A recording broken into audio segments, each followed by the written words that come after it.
I was 10 years, that was one of my biggest questions. Sure. And he said, you chose your parents from heaven. You were with God when you chose your parents. And there's a lesson that's coming along for thy destiny, and you will understand. You know, they speak thee and thy up there, and it's a different kind of whole world when you come. I mean, it's beautiful. I can't explain it. It's just, but I did hear in the background, I hear a lot of screaming and yelling, and in heaven? And have something in the background, and my great-grandmother tells me, that's not for you to worry about. That's a different world. Wow. Maybe they were screaming in your No. because you had passed. No, it wasn't. It was I people. realized later on when I spoke to somebody, they told me you were listening to hell. I was going to say that. Yeah, that's what I You're kinda listening thought. to hell. How come you can hear Yeah, hell how come you from can- heaven? yes. Who wants to hear that? Nobody wants They to have hear to that. where they had Listen to the taken rap me, station. because I refused to go back where they had taken me, and I'm turning around and I'm listening. It's not for you to hear or see, you know. And then I realized when they told me that was hell. Did Wow, the that's it. angels speak to you? I mean, how did they speak to you? If they did, was it telepathically or? Telepathically, So you already knew what they want you to do. yes.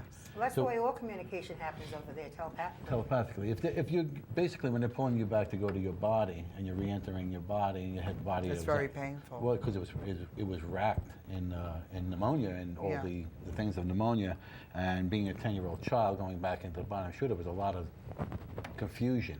Did When you you get came thrown back? Were back? you cured? When I came back, I had no fever. The pneumonia didn't exist. I woke up, I was starving. They took off, back then we had the probably glad about oxygen that. tanks over, you know, the Yeah, yeah. oxygen over here. They took it off, and the doctor's just standing there. Wow.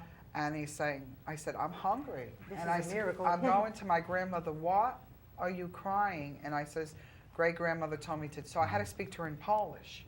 And I told her the message, and she said she almost passed out on the floor. Because her and her mother only knew this. Good thing you had a doctor there. Yeah, thank God. You know, I bet he took the credit for you coming back too, right? Maybe. Okay. No, I told him, I was 10 years old. I said, it had nothing to do with you, it has to do with God. Wow. Because he was meant to be a shoemaker. That's right. He's only the instrument. Christine, you do a lot of interviews on your show. Yes. Of these kind of things, near death and stuff like that. And they also always seem to have a basic theme to them. You know, they go to the other side, sometimes they get to stay. Sometimes the bodies they're coming back to are so ravaged with disease and sickness that they don't come back, they opt to not to come back. Right. And we here on this plane, you know, we take it bad. Like it happened to my brother when he passed away. But we come back to a body that was basically, unless God fixed it, was unfixable. Right. Too many things wrong. Right. So he opted to stay there. But when you hear these stories and stuff like that, I mean, how did it affect you growing up, obviously Catholic, right? Yes. Okay.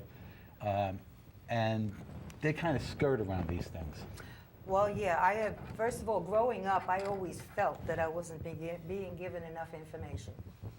I always knew, as a child, I would say, there's more than meets the eye. There's more than what they're telling us. The Catholic Church isn't telling us everything that we should know. They're not admitting to everything. I have to go out and find out what all this stuff is, and that's why I do what I do today. Okay. Any particular near-death experience that sticks out in your mind? Well, I wouldn't say unfortunately, but I guess fortunately in a way. I'd never had a near-death experience of my own. Right. And if I ever do, I'll let you know about it. Well, I did. You did? Well, tell us about yours. Well, it was the week that my brother passed away, 7 days to the day. I stopped off in Brooklyn to get a sandwich, and something told me to eat inside the restaurant. I ate inside the restaurant, and right before I took a bite of my panini, I had to have a panini. Okay. All right. I exhaled all my air. I expelled it out. And I took a bite, and it got lodged in my throat. Oh, boy. Now, you know, people say you see your life going before you. I didn't see my life going before me. I did see this. Please, God, don't let me die in a blimpie. Okay? I said, please, God, don't let me die like, what's her name? The Mama and the Papa lady there. Oh, right? yeah. Mama She was Cass on a Elliott. ham Don't let me sandwich. die like that on a Yeah. ham sandwich. Right. You know, these things were running through my mind. That I wouldn't see my daughter's wedding. I wouldn't see my grandson being born. Right. And I wouldn't return to my family. And I definitely did not want to die in a blimpie. You know, so. Well, thank God, once I blacked out, they popped it out, and I came to, and I was all right. Oh, that's good. Well, it was all right. I didn't have a near-death experience, And if that's what the one I was going to I had have, a similar boy. experience to that. It wasn't near death, but it was similar because I had gotten a pill lodged in my throat, and I was at a party, and I took it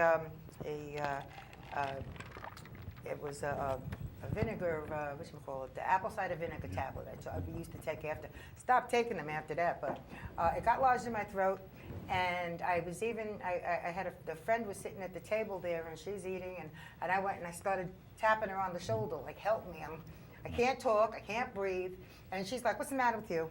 And I'm like, no. So Charades. she never got it. Charades, I'm dying. She never got it. If I only had to depend on her, I would have been dead. Luckily, somebody from across the room and he came over and gave me the Heimlich maneuver, and it went down, and I started breathing again.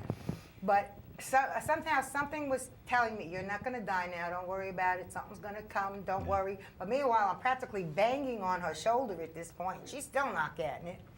Anyway, though, but somebody did notice from across the room, ran over, and my other friend that was giving the party said, I saw him running towards you, I didn't know what was going on. Well, thank God he was there. Thank God, you know what? What'd you say to that lady when you came out of that? What? What'd you say to that lady when you came out of it? I would have clocked her. I said, my sister, I said, didn't you understand when I was going like this, I was having problems? It's just, no. She kept on going 2 words. How many syllables? Well, they say that's the worst time to die, during charades, because Nobody's gonna know. take you seriously. Well, let me just explain while I have the opportunity now. If you do get something caught in your throat and you're by yourself, the best thing to do is to throw yourself on the back of a chair or onto the chair so that you would Give hit your yourself, yes. diaphragm and it would dislodge. So if you're ever alone and you do get something caught in your throat, throw yourself over the side of a chair or the side of a couch or something that's going to hit you real hard over here. Because if you don't have somebody else around to do it, you can do it yourself, and that might save a life, I hope. But if, Now, I wanted to talk about out-of-body experiences, too, because that's another... That was the last subject on my last show. Yes. With George. George Casaza. And he does a workshop to teach you how to do out-of-body experiences. Has anyone ever had one here? I did. I'm sure we have, but don't remember a lot. A lot of people remember, though, yeah, I know. yeah. When I had mine, I don't have one, but... I came out in the middle of the night and I shot up. I felt like a moonshot. Blasted right up. I was flying so fast I couldn't hardly breathe. And I knew I had the silver cord to me. And all of a sudden I was like praying, this gotta stop. And then I boom, right back into my body. Because you can't tell if you're dead or not, right? Well, I didn't know about being he dead or said not, you but that could scared tell. the hell out yes, of you me. can. Yeah. He said you can tell. Because when I had mine, I was laying on my father-in-law's couch, and I looked up. I could feel myself floating, and I saw 12, like the 12 elders looking down on me. That must be the 12 people I was talking about before. 12 elders. It's a council of something. I forget the name of it. And That when you I see was when you going die. Yeah. Yeah. I was about, Council of Elders. Not back elders, then I was councils. about maybe 28 Some or spiritual 29. council. Yeah. I'd say I was about 28, 29 when it happened to me. But probably because you had that experience. And that these you're men, able to I'm come out of your body. looking up, and I'm saying to myself, oh my, who are these men? They've got the long beards, and one of them looked like Moses, one of them looked like Abraham, one of them looked like Ezekiel. Maybe they and were. And I'm looking at That's them, probably but who you it was. could tell that it was good. I wasn't afraid.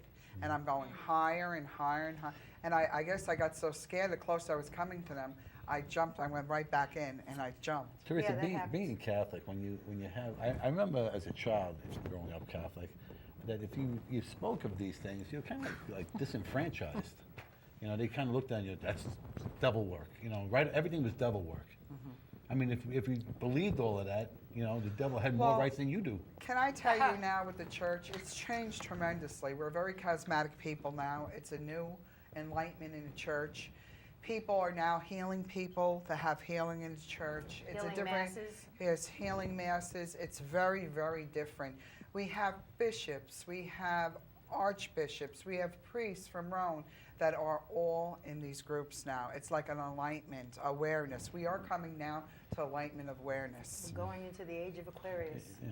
It's Yeah, the well, age of awareness. Yeah, it's that an we're age going of through. awareness, not Aquarius. They don't believe in that. It's an age of awareness, and it's an enlightenment.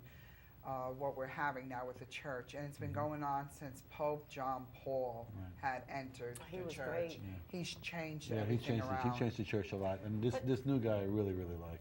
Oh, Pope, Yeah, he's nice. He's Pope good. Francis, he's Yeah. wonderful. He's humble, and you know what I mean. I didn't get that same feeling with the Pope that resigned, but this Pope I do. This Pope I see He's him good, as yeah. hope for the But Catholic tell Church. me something about, like, I'm raised Catholic also, and they're against, psychics and all that. But what is the difference between a visionary and a psychic? Good question. Well, a visionary is chosen by God.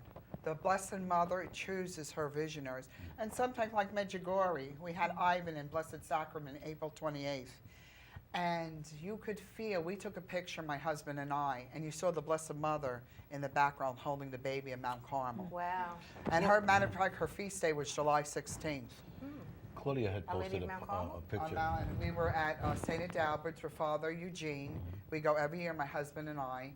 And it's a wonderful procession and a wonderful experience we have. And they bring relics from Rome that some people even got cured in his church. What I was telling you is Claudia had put up a picture on, was it Facebook? I don't remember. She put up a picture of on the church. Oh, this was this week. Well, my husband and I went to Quebec City, and in the center there was Notre Dame. I don't remember the name of the church. Notre Dame Church, and in the corner, on two pictures. One, the one that I posted, there's like a pinkish purple energy, and on top, where I thought it was the clouds, when I took a better look, I noticed that there was a figure of, it looked like a nun. The side of a nun with her outfit, and it was like, it looked like it was right at the top of the church. And on another picture in the same corner there was an orb. Apparently that was the center of the town where they used to do a lot of hangings. And there was like back in the 1700s, 1800s, they would gather everyone there right in front of the church and behead people or hang them. And so it's only normal that we're going to capture Energy. things like that. Energy. Yeah. Did you feel like negative energy there? You felt energy, not all good, but you do feel the presence is very strong in Quebec City. It's very old. Yeah. And why were they hanging people and Well, locking in up the there? center of any town back in those days. I know, but I mean, these people supposedly committed crimes. yes, or of course. something. Yes, Yeah. of course. Yeah. Being when you were a little girl, all right, not many people know your story as far as how you came about the healing and your interactions with the Blessed Mother and with Saint Raphael. And just give us a little synopsis of when it started and up until the current day. Well, I was always a little different since birth. People always look at me different. But it's apparently everyone at age 10 sees something. Like that's when I saw the Blessed Mother was age 10. But age 10 seems to be the age for some reason where She chose you. Yes, I saw her. She chooses people. And Yeah. I could tell by looking at you, she is there with you. Yeah, and she's been on the stage earlier. I don't know if she's now. Yes. But at age 10 is when I saw her. And again, with, when you speak to someone from the Catholic religion, what had happened to me was I saw her at the foot of the bed. She was just looking at me. And then another night, I had an out-of-body experience where I was actually awake. Because we have these out-of-body experiences, which we call astral traveling. Everybody does it. But when you're awake, it sort of scares you. So I ended up to the top of the ceiling. And when I noticed I'm floating nicely, I got scared and I jumped right back in. So I went to see the priest of the school. And the first thing he said to me, well, were you taking drugs? Oh, no. This was a Catholic priest. And that turned me off so badly. I said, what kind of a priest would say that to a 10-year-old? If I come to you for counsel and for guidance and to tell me how do I explain these experiences, and then you say something like that. So it took me a long time to get confidence back in the priests. Because he didn't have the answers to tell you He anyway. didn't know, no. You There's know, a lot of see, priests like that. yeah, they do that. They do that when. That's everywhere, though. You know. Every Yeah. You're right. profession, every Absolutely, religion. yes, you're right. Yeah. Yeah, they really don't. Now- Good and bad wherever you go. Some of the priests don't know. But now there's a Totally opening different, mind of yes, awareness definitely, of priests today. definitely. They realize people are experiencing this. They're seeing this. They Yeah. can't deny it anymore. No. That's the thing. A few You times, know. if something happens once in a while, You could kind of like sweep it under the carpet, But in the old days, it was very hard. It was very They were difficult. very ignorant. And even in grade school, I came to Canada, I didn't speak a word of English or French or anything. I spoke Italian, Luxembourgeois, German, because I lived in Luxembourg for 7 years, my whole life. Beautiful And- place. A yeah. friend of mine comes from there. But I came here, and first, I don't speak the language. Second, I'm a little different. And when it took me 6 months to be able to speak to the other classmates, I would talk to them about these things. And so they would say to me, you're very strange. And then I would say to them, but don't worry, when you're a grown-up, you'll understand. You won't understand me now, but when you're a grown-up, you'll remember my words, hopefully, and you'll understand exactly